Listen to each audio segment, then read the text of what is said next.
Right, we've just had a bit of a problem with the Thetford toilet. I think it's Thetford, isn't it? Thetford? Yeah. The cassette, as it goes in, is like that, basically.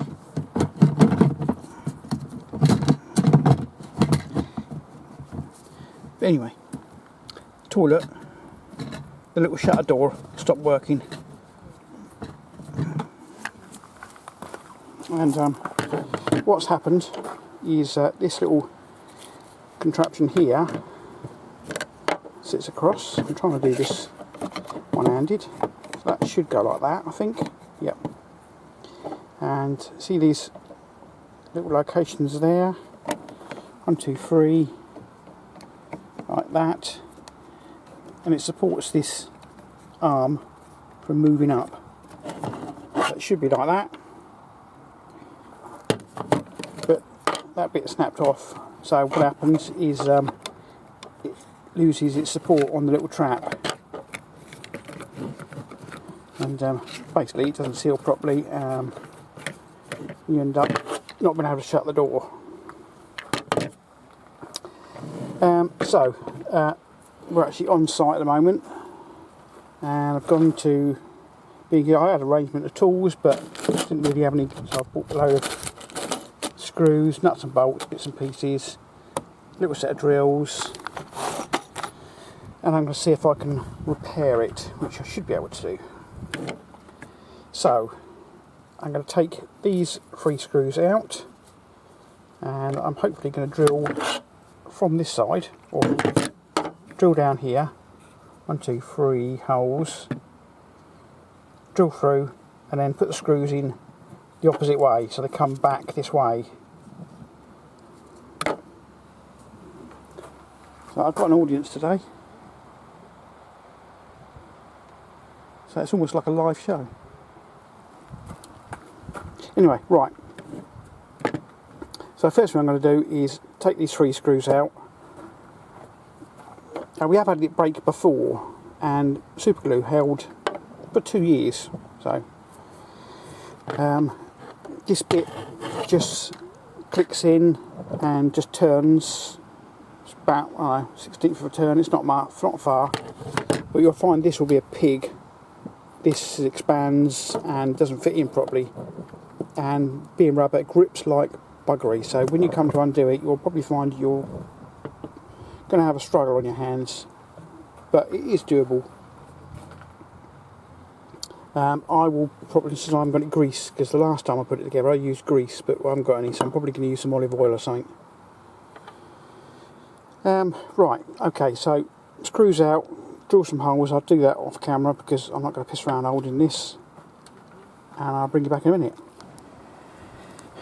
Right, so I've tried drilling out the little stanchions that are broken, and basically they couldn't get to the size that I had.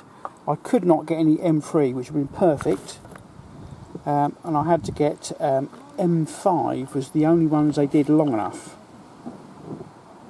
So that's what I've gone with. So these little stanchions, they couldn't stand being drilled out to M5, and basically just broke up. So what I'm going to do is, in my assorted packet, this was a £2.50 pick and mix. I think well worth doing, and I got a load of M6 nuts because I thought they will slip over the top of the M5s. I did get some M6s as well, but mainly they were the ones that I was going to use.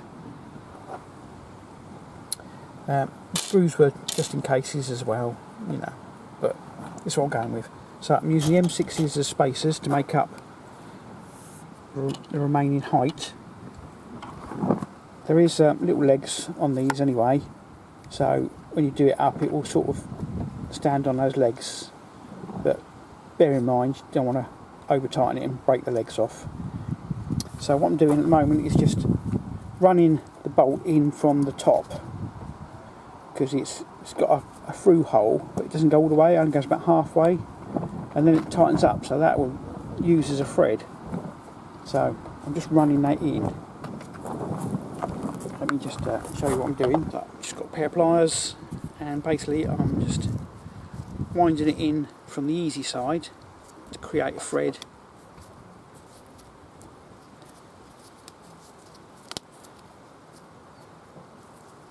And you can see it's starting to come through.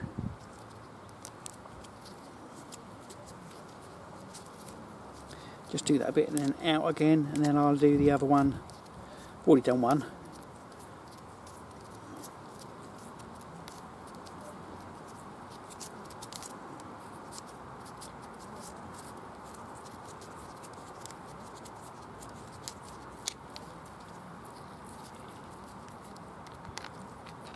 See, it's that part of the thread is, or that part of the hole is big enough to get that in, but then it goes tight, but it's just about right tight to grip on that bolt.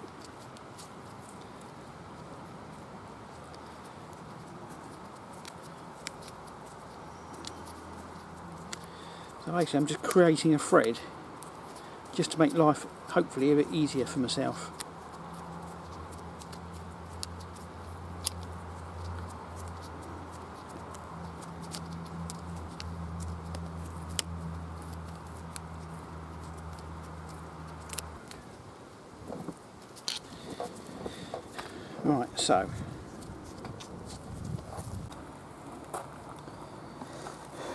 Right, so I've got me spaces and everything all screwed in, all done up.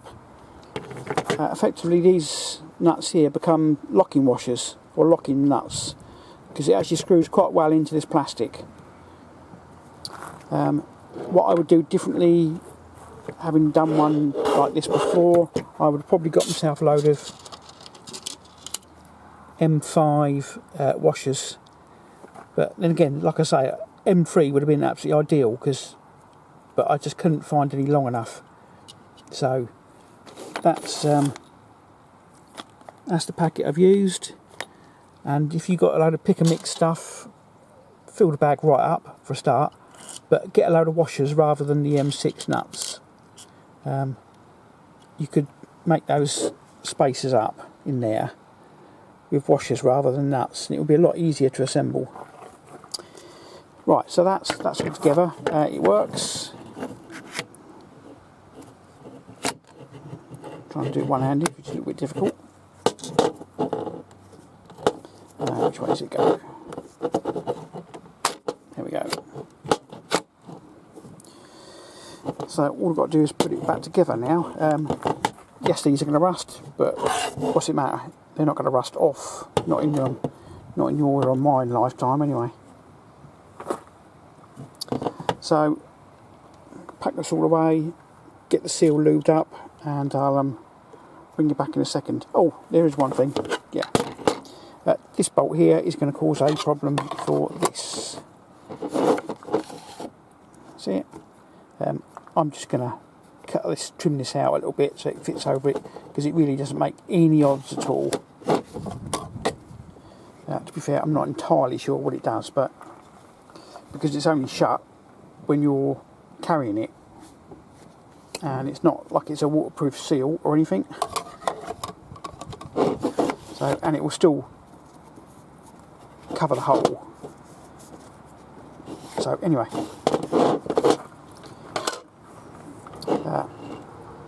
tidy up, put the seal away, and we'll come back in a minute. Right, so it's all gone in okay. Here's your marks, by the way, for this top here.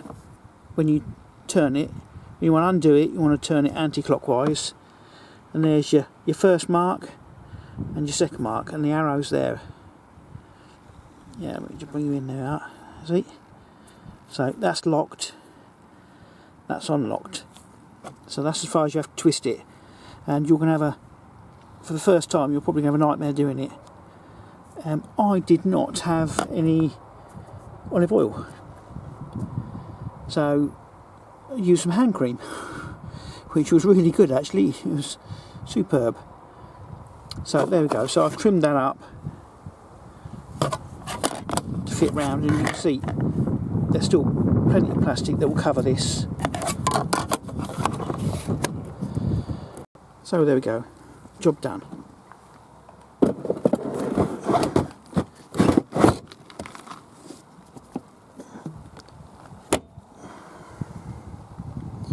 That'd be that shit dealt with then, literally.